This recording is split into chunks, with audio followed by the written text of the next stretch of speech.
Урматтуу, кадырлуу кыргыз элим, Оразайымдын колдоочулары, Facebook сүйүүчүлөрү. Бүгүн мен Оразайым Нарматова сиңдимди мыйзамсыз жүйөөсүз кармап кеткендиги үчүн кайрылуу жасап коюуну туура көрдүм. Оразайым Нарматова ушу эли жерим кемпирабад калсын деп өзүнүн чындыгын айткандыгы үчүн мыйзамсыз темир тор артына отургузуп коюшту. Ошондой эле азыркы биздин бийлик төбөсүндө отурган Садыр Жапаровго кайрылып кетет элем. Менин сиңдимди бирден бир ушул сиз саясат тармагында аралаштырып, тарбиялап өстүргөн шакиртиңиз экениңизди сиз жакшы билесиз. Сизди дагы ушул менин үй бүлөм бардык түштүк тараптагы Ош өзгөн Баткен ушул Оразайым Нарматова аркылуу сизди тааныган. Ошондой эле сиздин Кумтөрдү өз Кыргызстаныбызга өткөрүп алабыз деген китептериңизди дагы Оразайым Нарматова китеп кылып чыгарып, элдерге таркатып, ошондой эле азыркы ооруп жаткан 71 жаштагы атам дагы өзгөн районуна, Баткенге, Ошко таркатып сизди элге тааныткан бирден бир үй бүлө биз болобуз. Урматтуу Садыр Жапаров, мен сизди ойлойм. Азыркы интернет тармагындагы Оразайым Нарматова сүйлөп чыккан сөздөрдү монтаждап, ар кандай ушак, чагымчыл сөздөрүн оңдоп сизге карата чагымчы кылып, ушактап жатышат. Сиз ага ишенбейсиз деп ойлойм. Оразайым Нарматова бул өзү чындыгы, көдөнүндө чындыгын айтканы менен өзү назик кыз. Жана ошондой эле 71 жаштагы атам ушул сиңдиме көз каранды. Биздин Кыргыз Республикасынын Конституциясында жазылган сөз эркиндиги, кенен сүйлөөгө укугу бар деген мыйзам бар.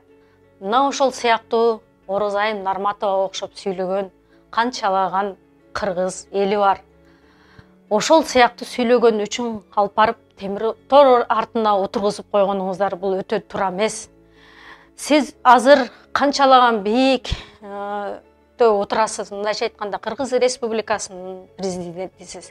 Сиз ошол кичинекей кенедей болгон, чүкөдөй болгон кыздын сөзүнө теирикпешиңиз керек. Себеби сын бул адамды курчутат. Ага окшогон, менин сиңдиме окшогон көптөгөн инсандар дагы сизге мындан ары дагы чыгып, сын пикирлерди айтышы мүмкүн. Бирок сиз кыргыз мамлекетинин өнүгүшүнө салым кошуп, ага окшогон сөздөргө, сындарга көңүл бурбай, өнүктүрүп, жакшы иштериңиз менен, ийгиликтериңиз менен жаратып, уят кылып койсоңуз болот. Бирок телекке каршы айланаңыздагы адамдарыңыз чагыштырып коюп атканы бул баарына маалым. Ушул сиз жаныңыздагы адамдарыңызды биринчи тазалаңыз. Кыргызда бир жакшы сөз бар. Сени мактаган адам эртең душман болуп чыгат. Сага сын айткан адам дос болуп чыгат. Мына ушул сиз түшүнүктү жакшы өзүңүз кабыл алып аласыз. Сизден бир талап кыларым, Оразайымды бошотуп коюңуз. Себеби мен азыркы тапта 71 жаштагы атам ооруп Москвага келип, ушунун гана колун карап отурат. Сизде дагы бир нерсени айтса кетейин.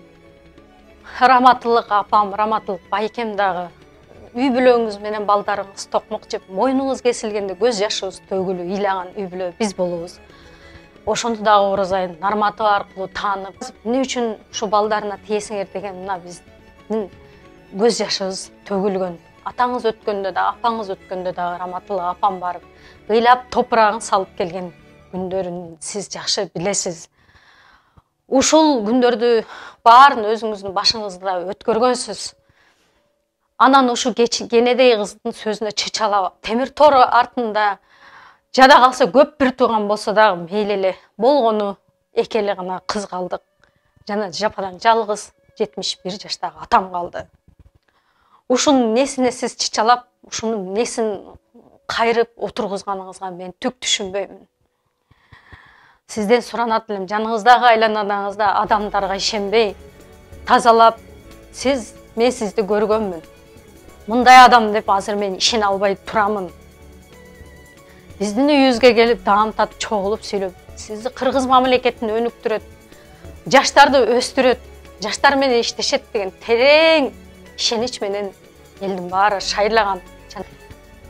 Биз үй бүлөбүз менен Оразайым Нарматова аркылуу таанып, сизди колдогонбуз. Интернет артында көрүп, ыйлап, жүрөгүбүз чыдабай, кандай гана башыңыздан күн өткөргөндө биз эмне кыларыбызды билбей, колубуздан келген мүмкүнчүлүктөрдү колдогонбуз. Оразайым Нарматова сиңдимди чыгарып коюңузду талап кылам. Ал эч кандай күнөөсү жок, коррупционер эмес, кылмышкер эмес, бирөөнүн акчасын тартып алган жок, бирөөнүн жерин сатып берген жок. Жөн гана туптун назик чындыгын айткан гана кичинекей чүкөдөй болгон кыз. Ошондой эле дагы бир нерсени айтып кетейин. Бизге бийликтин кереги жок, менин сиңдиме да бийликтин кереги жок. Менин сиңдиме келечек, жер, Кыргызстандын жаркын жашоосу гана керек. Мына ошон үчүн гана чындыгын сүйлөп жатат. Ашыкча эмоция менен сүйлөп коюшу мүмкүн, каттуураак кылып сын айтышы мүмкүн. Бирок бул бийлик басып алганга эч кандай ою да жок, кереги да жок. Ошонун баарын чагымчылдарга ушундай сөздөргө ишенбөөңүздү суранат элем. Анын баары карандай жалган.